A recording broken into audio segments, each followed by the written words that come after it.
Adolf Hitler worked hard to create a specific image for himself. From the very beginning of his rise to power, he was acutely aware of the importance of public perception. He meticulously crafted his persona to project strength, vitality, and unwavering discipline. This was not just a political strategy, but a deeply personal mission. He believed that the image of a robust and healthy leader would inspire confidence and loyalty among his followers. He wanted people to see him as a strong and disciplined man. His public appearances were carefully choreographed to reinforce this image. Whether he was giving a fiery speech or inspecting troops in his military uniform, every detail was designed to convey an aura of invincibility. His stern expressions and commanding presence were all part of this carefully constructed facade. He talked about how important it was to be healthy. In his speeches, he often emphasized the virtues of physical fitness and mental fortitude. He promoted the idea that a healthy body was essential for a strong nation. This rhetoric was not just for show, it was a core part of his ideology. He believed that the strength of the individual contributed to the strength of the collective. He hated smoking and alcohol. Hitler was a vehement anti-smoker and abstained from alcohol.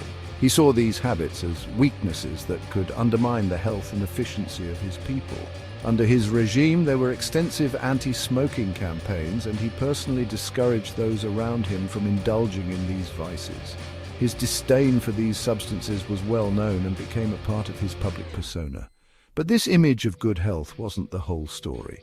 Behind the scenes, there was a stark contrast to the public image he projected. Despite his outward appearance of strength and vitality, Hitler was plagued by numerous health issues. These problems were kept hidden from the public eye, as revealing them would have shattered the carefully maintained illusion of his invincibility. Behind this strong look, Hitler worried a lot about his health. He was constantly anxious about his physical condition and sought medical advice frequently. His obsession with his health led him to consult numerous doctors and try various treatments. This preoccupation with his well-being was a closely guarded secret, known only to his inner circle.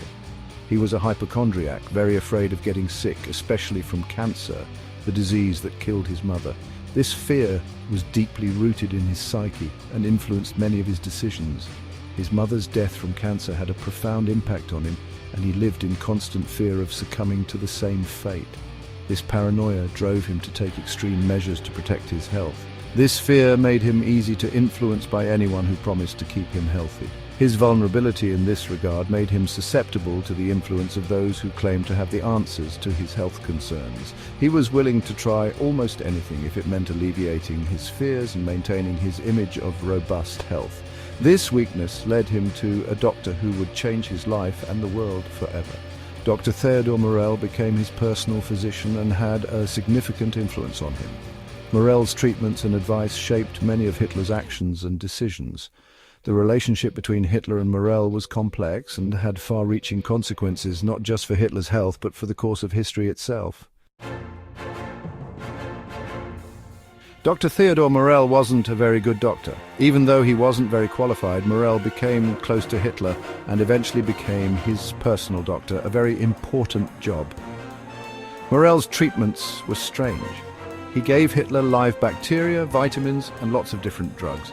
At first, these mixtures were supposed to help with small problems like stomach aches, but soon the treatments became more dangerous. Morell started giving Hitler stronger drugs.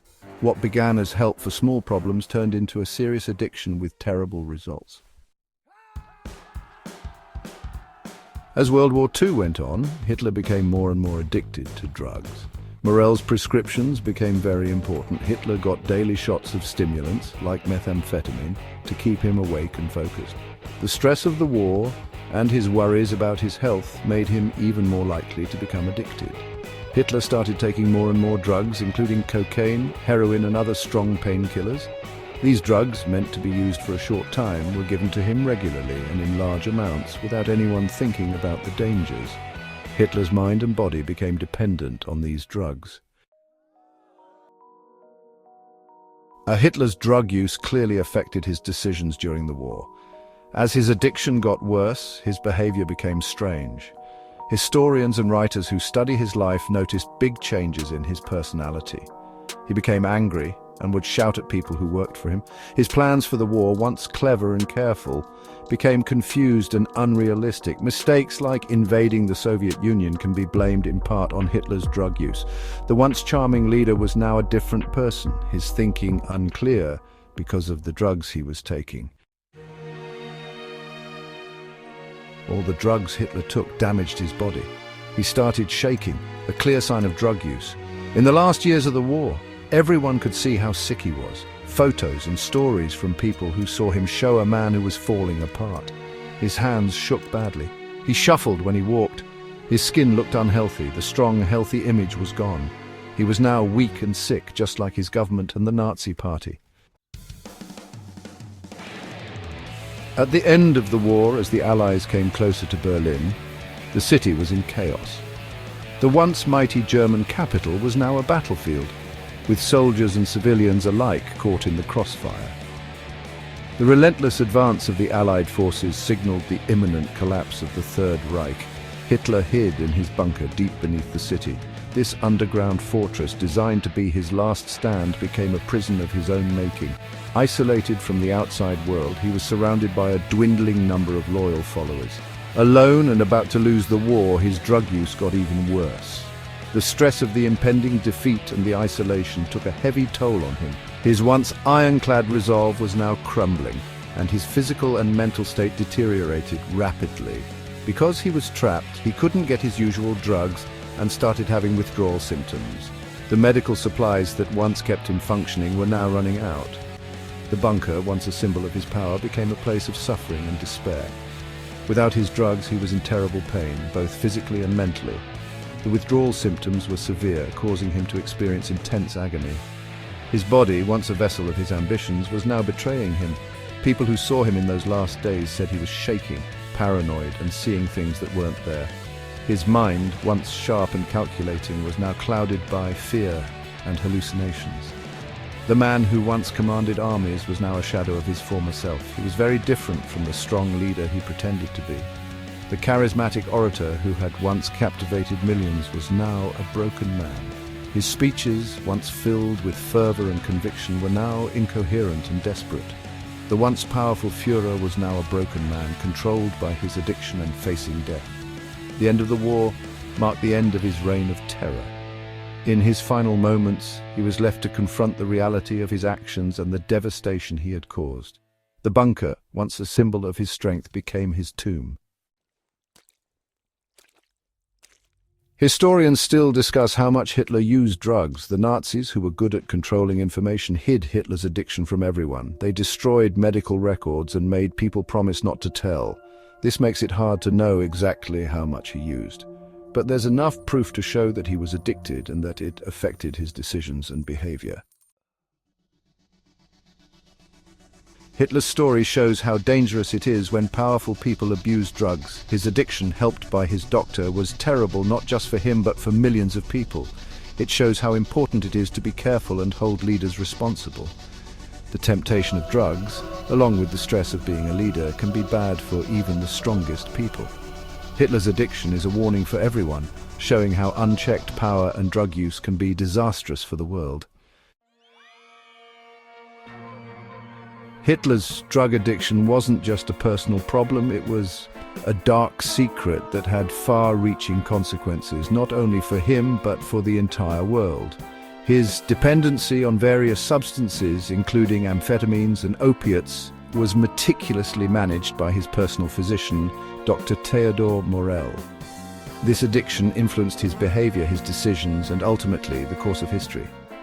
The impact of Hitler's drug use was felt during one of the most devastating periods in human history. World War II brought unprecedented destruction, with cities reduced to rubble and millions of lives lost. The suffering of civilians was immense, and the war's brutality was exacerbated by the erratic and often irrational decisions made by a leader under the influence. Dr. Theodor Morell, Hitler's personal physician, played a crucial role in maintaining the dictator's drug regimen. Morell's treatments included a cocktail of drugs that kept Hitler functioning but also contributed to his deteriorating mental state. This relationship between a powerful leader and his enabler highlights the dangerous intersection of power, addiction, and the fragility of the human mind. While we may never fully understand the extent to which drugs influenced Hitler's decisions, there is no doubt that they were a significant part of his life. His drug use likely affected his strategic thinking and decision-making processes, potentially altering the course of World War II. The presence of drugs in his daily routine raises questions about how different the war might have been if he had been sober. Hitler's story serves as a chilling reminder of the dangers posed by powerful individuals with unchecked personal issues. His addiction, combined with his absolute authority, created a volatile situation that had catastrophic consequences. The lack of intervention from those around him allowed his destructive behavior to continue unchecked, leading to widespread suffering and devastation. This chapter in history is a stark warning about the potential global impact of a leader's personal problems. It underscores the importance of accountability and the need for checks and balances in positions of power. The legacy of Hitler's drug-addled dictatorship is a sobering lesson on the far-reaching effects of addiction and the critical importance of responsible leadership.